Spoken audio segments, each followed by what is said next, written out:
There comes a moment in life when silence becomes louder than words, when absence speaks more truth than presence ever did. It is the moment when you and the one who once consumed your thoughts both disappear from each other's lives. No messages, no calls, no explanations, and suddenly something shifts, not just in them, but in you. Today we are going to uncover the hidden power behind that silence, the moment when both you and the narcissist stop contacting each other, and why that moment is not your weakness, but the beginning of your authority. When silence enters a relationship that once thrived on emotional reactions, it does not simply mean communication has stopped. It means the structure of power has been disrupted. In dynamics involving a narcissistic personality, attention is not just desired, it is required. It acts as fuel, validation, and control all at once. Every message you send, every response you give, every emotional reaction you express reinforces a loop where your energy becomes their resource. So when both sides stop contacting each other, what disappears is not just conversation. It is the very system that sustained their influence. At first, this silence can feel uncomfortable, even unsettling. You may interpret it as loss, rejection, or distance. But that interpretation comes from a conditioned mindset, one that has been trained to equate connection with constant engagement. In reality, what is happening is far more significant.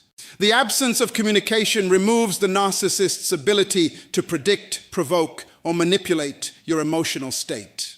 Without your reactions, they lose their primary mechanism of control. And when control weakens, their sense of stability is challenged. But here is where the deeper truth lies. This silence is not just affecting them, it is reshaping you. For a long time, your responses may have been automatic. You replied quickly, explained yourself repeatedly, defended your intentions, or tried to maintain peace. These patterns did not form overnight. They were built through repeated cycles of interaction where you were subtly conditioned to prioritize their reactions over your own clarity. Silence interrupts this pattern. It creates a pause between stimulus and response, and in that pause, something powerful begins to grow. Awareness. With no messages to respond to, no arguments to resolve, and no emotional triggers to react to, you are left with yourself. And for many people, this is the most challenging part.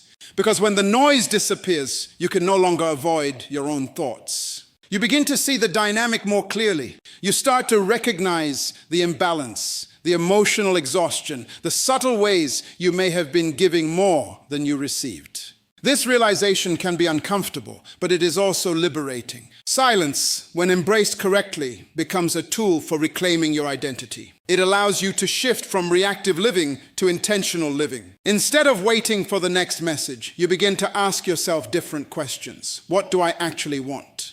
What do I deserve? What kind of life am I trying to build? These questions move your focus away from the other person and back onto your own growth. At the same time, the narcissist is experiencing a different kind of disruption. They are accustomed to having access to your attention. Even negative attention, arguments, emotional reactions, or attempts to explain served as confirmation of their influence. When that access is removed, they are forced into uncertainty. They may wonder why you are not responding, why you are not reaching out, why the usual patterns are not repeating. This is where the shock begins. Not because they have suddenly developed deep emotional awareness, but because the system they relied on is no longer functioning as expected. It is important to understand this clearly because many people misinterpret this phase. They assume that silence will make the narcissist realize their mistakes, reflect deeply, and come back changed.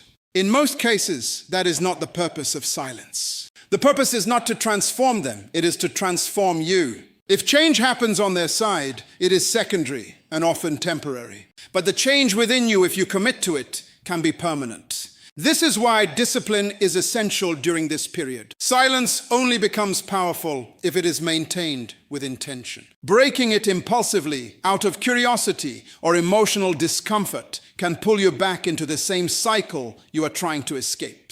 Every time you resist that impulse, you strengthen your ability to stand on your own emotional ground. You prove to yourself that you are not dependent on their responses for your sense of stability. Over time, something remarkable begins to happen. The silence that once felt heavy starts to feel peaceful. The absence of constant communication becomes space to think, to grow, to rebuild. You begin to notice how much energy was previously consumed by the relationship and how much of that energy is now available for your own development. Your focus shifts from managing someone else's behavior to managing your own direction. This shift is the true power of silence. It is not loud, it is not dramatic, and it does not seek attention. But it is transformative. It moves you from a position of emotional dependence to one of self-governance. It teaches you that your value is not determined by how often someone contacts you, but by how deeply you understand and respect yourself. And once you reach that level of understanding, the dynamic changes permanently. Whether the other person returns or not becomes less important because your sense of stability no longer depends on their presence. You are no longer reacting, you are choosing. You are no longer seeking validation, you are operating from it. That is the moment when silence stops feeling like a loss and starts revealing itself as a shift in power. Not a power over someone else, but a power within yourself. And that is a power no one can take away from you. When emotional detachment enters the dynamic, it creates a disruption that the narcissistic mind is not prepared to handle. This disruption is what many people interpret as shock. But to truly understand it, you must go deeper than surface-level reactions. A narcissist operates within a predictable psychological pattern, one where they expect emotional access to you at all times. Whether that access comes through admiration, conflict, or even your attempts to explain yourself, it still feeds their sense of control.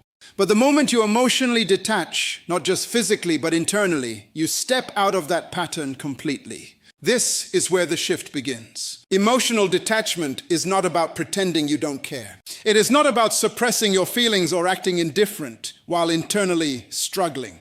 True detachment is a conscious decision to no longer allow your emotions to be dictated by someone else's behavior. It is when your reactions are no longer automatic, your thoughts are no longer consumed, and your identity is no longer entangled with their approval or rejection. And this is exactly what creates psychological shock. Because the narcissist is not reacting to your silence alone. They are reacting to the loss of emotional predictability. They are used to knowing how you will respond. They rely on your patterns. They expect you to feel hurt, to reach out, to question, to seek answers. When those patterns suddenly disappear, it creates a gap in their understanding of the situation. It interrupts the script they have been following. Imagine someone playing a game where they have memorized every move of their opponent. They know when you will defend, when you will attack, when you will hesitate. Now imagine that suddenly you stop playing by those rules. You stop reacting in expected ways. You stop engaging altogether. The game itself begins to lose structure. That is what emotional detachment does. It removes you from the game. But here is where many people make a critical mistake. They misinterpret the narcissist's reaction. They see confusion, silence, or even attempts to reconnect, and they assume it is rooted in genuine emotional loss. They think, now they realize my value. But in most cases, what is happening is not emotional awakening. It is psychological disruption. The difference is important. An emotional awakening involves empathy, accountability, and a desire to change. A psychological disruption, on the other hand, is simply the discomfort of losing controls. It is not about missing you as a person. It is about missing the influence they once had over you. Understanding this protects you. Because if you misinterpret their reaction, you may be pulled back into the same cycle you worked so hard to escape. You may begin to respond again, thinking things are different, when in reality the core dynamic remains unchanged. This is why emotional detachment must be rooted in awareness. You must remind yourself that your value was never dependent on their recognition. Your worth was never something they had the authority to define. And the moment you internalize that truth, your behavior begins to align with it naturally. Detachment then becomes effortless, not because you feel nothing, but because you understand everything. You understand that chasing clarity from someone who thrives on confusion will only lead to more confusion. You understand that seeking validation from someone who withholds it strategically will only deepen your insecurity. And most importantly, you understand that your peace cannot coexist with their patterns. So instead of reacting, you observe. Instead of explaining, you accept. Instead of engaging, you release. And this is where your real power emerges. Because emotional detachment is not just about stepping away from a person. It is about stepping into yourself.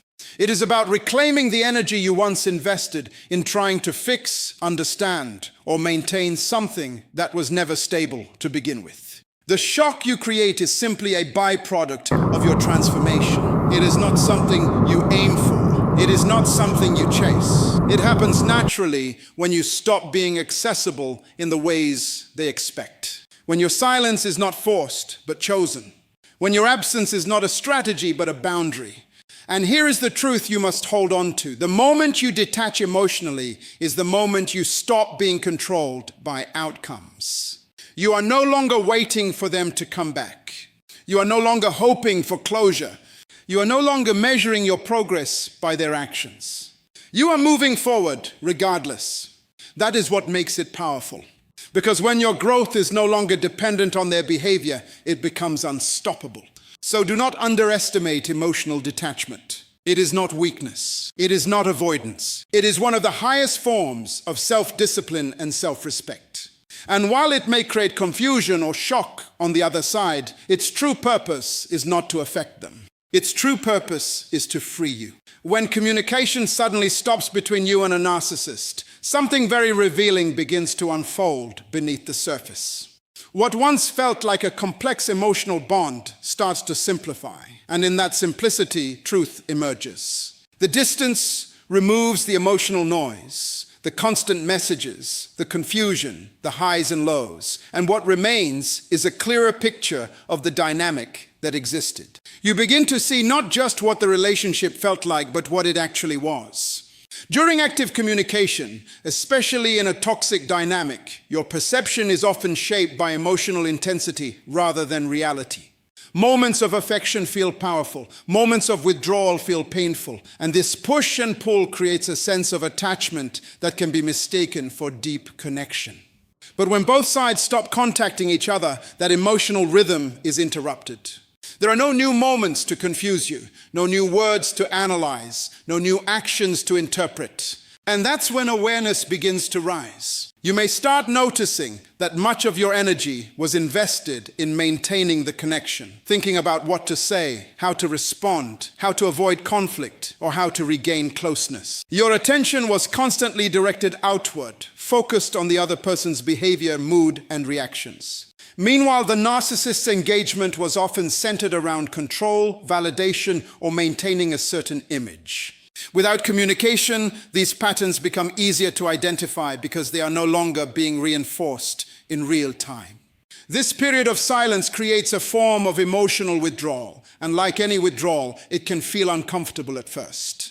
You might experience urges to reach out, to check in, or to re-establish contact. But those urges are not necessarily a sign of love or compatibility. They're often signs of conditioning. You became used to the cycle, the interaction, the stimulation.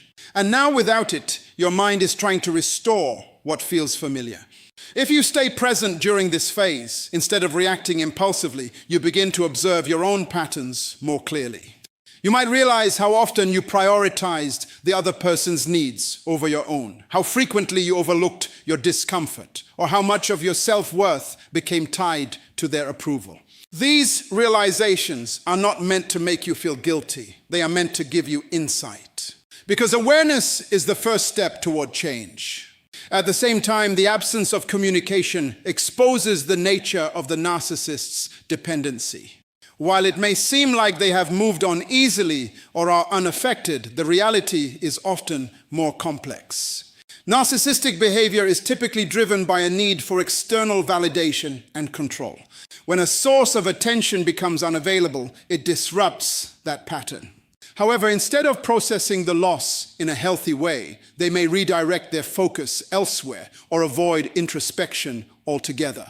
This is why silence can feel so different on each side. You are processing and reflecting while they may be avoiding and replacing. Understanding this difference is crucial because it prevents you from misinterpreting their silence as strength or emotional independence. In many cases, it is simply a different coping mechanism. Your experience, on the other hand, has the potential to lead to genuine growth if you allow yourself to engage with it consciously. As time passes, you may also begin to see the imbalance that existed more clearly. Relationships are meant to involve mutual effort, respect, and emotional presence. When one person is consistently giving more, adapting more, or sacrificing more, that imbalance eventually takes a toll. Without ongoing interaction to mask it, the truth of that imbalance becomes harder to ignore. This is where a shift can occur within you. Instead of focusing on what the other person is doing or not doing, your attention begins to return to yourself. You start asking different questions, not why haven't they reached out? The days and to say it, but why did I accept less than I deserved? Not do they miss me, but what do I actually need to feel respected and valued? These questions mark a transition from external validation to internal awareness. And with that awareness comes the opportunity to redefine your standards. You begin to understand that emotional investment should be met with emotional responsibility, that communication should bring clarity rather than confusion, and that your sense of self should not depend on someone else's behavior. These are not just ideas. They become guiding principles that shape your future interactions. The silence then is not empty. It is active in a different way. It is giving you space to observe, to reflect, and to recalibrate. It is allowing you to separate your identity from the dynamic you are part of. And in doing so, it helps you recognize that what you thought was connection may have been attachment, and what you thought was mutual may have been one-sided.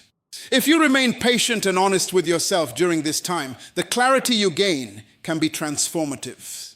You start to see that your emotional energy is valuable, that your attention has weight, and that where you place both should be a conscious choice rather than an automatic reaction. This realization doesn't just change how you view the past, it changes how you approach the future. So instead of seeing the silence as a loss of connection, you begin to see it as a revelation of truth. It shows you what was real, what was not, and what you are no longer willing to accept. And once you truly understand that, you don't just move on, you move forward with greater awareness, stronger boundaries, and a clearer sense of who you are and what you deserve.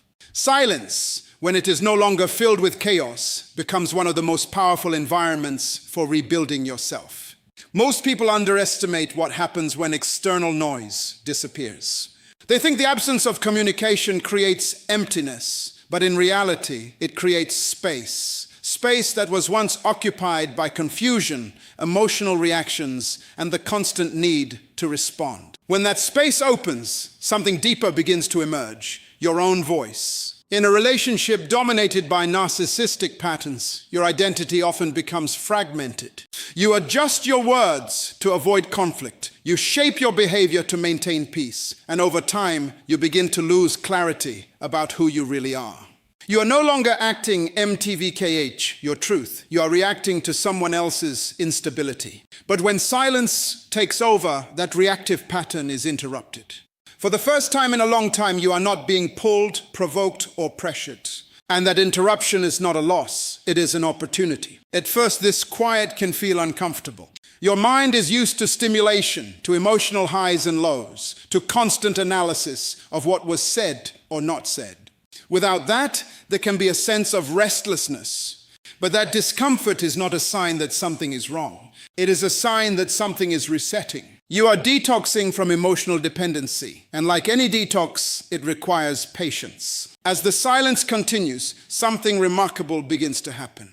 You start noticing your own thoughts without interference. You begin to question patterns you once accepted as normal. You start recognizing what drained you, what hurt you, and what you tolerated for far too long. This awareness is the foundation of strength, because you cannot change what you do not understand, and silence gives you the clarity to finally understand. With that clarity comes choice. You are no longer acting automatically. You are choosing consciously. You begin to decide what you value, what you will accept, and what you will no longer allow into your life. This is where identity starts to rebuild, not based on someone else's approval, but on your own principles. And understand this, identity is not something you find, it is something you construct. Every day you remain in that silence without breaking it for the wrong reasons. You are reinforcing a new version of yourself. A version that does not need constant validation. A version that does not chase attention. A version that stands firm even when emotions try to pull you back into old habits. This process also teaches you emotional discipline. Before, your emotions may have dictated your actions. If you felt ignored, you reached out. If you felt confused, you sought answers. But now you are learning to feel without reacting impulsively. You are learning to sit with your emotions, to understand them, and to respond with intention rather than urgency. That is not weakness, that is mastery. As your inner strength grows, something else begins to shift. The things that once triggered you lose their power. You start seeing the past more objectively, without the emotional fog that once clouded your judgment. You begin to realize that what you thought was connection may have been control, and what you thought was love may have been dependency. This realization can be uncomfortable, but it is also liberating. Because once you see clearly, you cannot unsee. And once you know your worth, you cannot unknow it. This is why silence is so powerful. It removes the distractions that kept you stuck and forces you to confront the truth. Not the version of reality that was shaped by manipulation, but the one that exists beneath it. Over time, you will notice that your confidence is no longer fragile. It is no longer dependent on how someone treats you or whether they acknowledge you. It becomes internal, stable, and self-sustained. You begin to carry yourself differently, not out of pride, but out of understanding. And perhaps the most important transformation is this. You stop needing closure from the person who caused the confusion. You realize that closure is not something they give, it is something you create.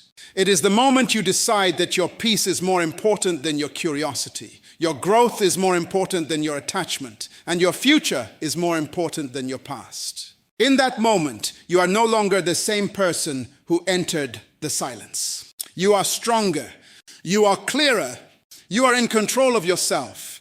And that is the greatest power anyone can ever develop. Not the ability to control others, but the ability to stand firm within yourself, regardless of what others do or do not do. Toxic cycles do not survive on love, truth, or connection. They survive on reaction. Every argument, every emotional response, every attempt to explain yourself feeds a pattern that keeps repeating itself. It becomes predictable. Tension builds, conflict explodes, emotions run high, and then comes a temporary calm that feels like relief. But that relief is not healing. It is simply the reset button being pressed so the cycle can begin again. What makes this cycle so powerful is that it conditions your mind. Over time, your nervous system becomes familiar with chaos. You start to anticipate it, respond to it, and even feel uncomfortable without it. This is why many people struggle when silence replaces conflict. The absence of reaction feels unnatural at first, almost like something is missing. But what feels missing is not love, it is the addiction to emotional intensity. When you choose non-reaction, you are not being passive. You are disrupting a system that was designed to keep you engaged. Every time you refuse to respond to provocation, you remove a piece of fuel from that system. And without fuel, even the strongest patterns begin to weaken. Understand this clearly, a toxic dynamic requires participation from both sides.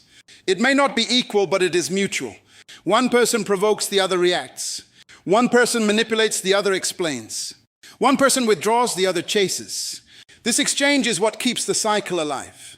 But the moment one side steps out of that pattern with discipline and awareness, the structure begins to collapse.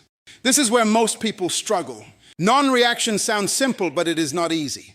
It requires you to override your impulses. It requires you to sit with discomfort instead of escaping it. It requires you to resist the urge to defend yourself, to prove your point, or to correct the narrative. And that resistance can feel intense, especially in the beginning. Your mind will try to justify breaking the silence. It will tell you that you need closure, that you deserve to be understood, that one more conversation might fix everything. But those thoughts are not coming from clarity, they are coming from conditioning. They are the echoes of a cycle that is losing its grip and trying to pull you back in. The truth is, closure does not come from another person's understanding. It comes from your decision to stop seeking validation from someone who thrives on confusion. When you stop reacting, you stop participating in the confusion. And when you stop participating, the cycle loses its power over you. What once felt addictive begins to lose its intensity. The emotional highs and lows start to flatten. The urgency fades. The need to check your phone, to analyze every word, to replay every moment in your mind begins to weaken. You start to experience something unfamiliar, stability. At first, that stability may feel quiet, even boring. But in that quietness, something important is happening. Your mind is recalibrating. Your emotions are settling. You are returning to a baseline that is not driven by chaos, but by awareness. And in that state, you begin to see things more clearly. You begin to recognize patterns that you once overlooked. You begin to understand how your reactions were being used to maintain control. You begin to see that what felt like connection was often just a cycle of tension and release. This clarity is not something the cycle wants you to have, because once you see it, you cannot unsee it. Once you understand it, you cannot unknow it. And once you fully grasp it, you cannot easily return to the same pattern without recognizing the cost. Non-reaction is not about winning against another person. It is about freeing yourself from a system that was designed to keep you emotionally entangled. It is about reclaiming your energy, your focus, and your sense of self. As you continue to practice it, something powerful begins to happen. The triggers that once controlled you start to lose their influence. The words that once provoked you begin to sound empty. The situations that once pulled you in no longer have the same effects. You become less reactive, not because you don't care, but because you understand. You understand that not every action deserves a response. You understand that not every argument deserves your energy. You understand that your peace is more valuable than being right. And that understanding changes everything. Because when you no longer react, you are no longer predictable. And when you are no longer predictable, you are no longer controllable.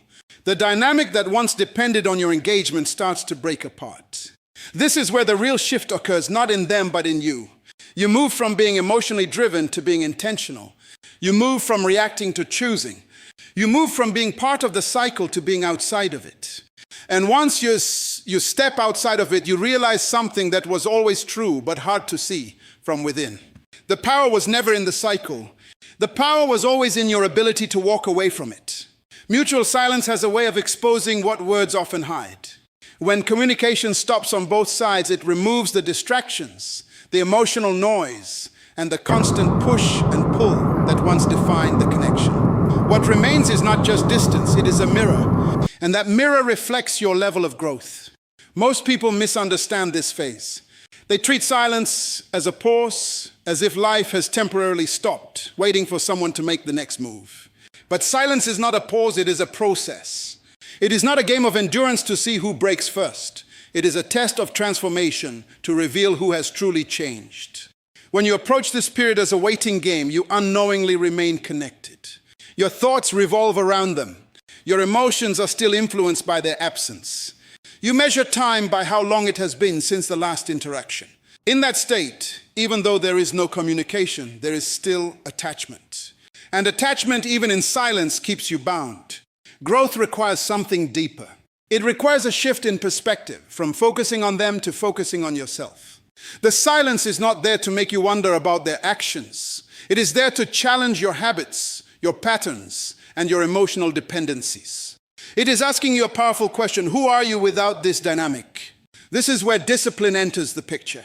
Not the kind of discipline that forces you to stay silent while internally struggling, but the kind that transforms your inner world.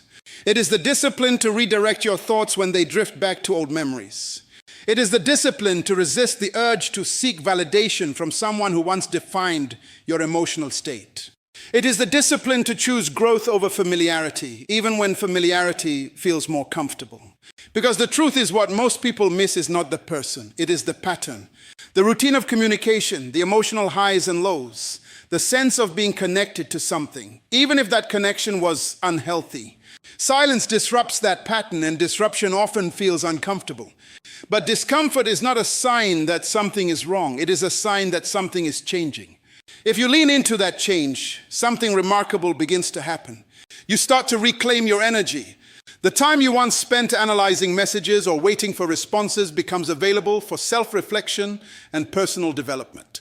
The emotional space that was once occupied by confusion begins to clear, allowing clarity to take its place. This is where self-respect is built, not through grand gestures, but through consistent choices. Every time you choose not to break your silence for the wrong reasons, you reinforce your boundaries. Every time you choose to invest in yourself instead of revisiting the past, you strengthen your identity. And over time, these small decisions accumulate into a powerful transformation. Purpose also begins to emerge in this space. When you are no longer consumed by the need to maintain or fix a connection, you free yourself to focus on what truly matters. Your goals, your growth, your vision for your life, these become your priority. And as your focus shifts, so does your direction. Now here is the key. True growth is not proven by how long you can remain silent. It is proven by what you become during that silence. Anyone can stay quiet for a period of time, but not everyone can use that time to evolve, to heal, and to elevate their mindset. If the silence ends and you return to the same patterns, then nothing has changed. But if this silence transforms you, if it teaches you to value yourself more, to set stronger boundaries, and to operate from a place of clarity, then you have passed the test. And the beauty of this transformation is that it shifts your entire perspective. You no longer see silence as something to endure. You see it as something that empowered you.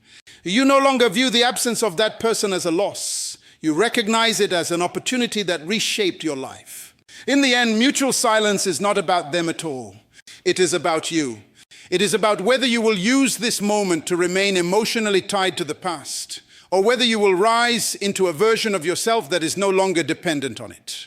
Because when you truly evolve, something extraordinary happens. You stop waiting. You stop wondering. You stop needing an outcome. And in that moment, you don't just win the silence. You outgrow the situation entirely.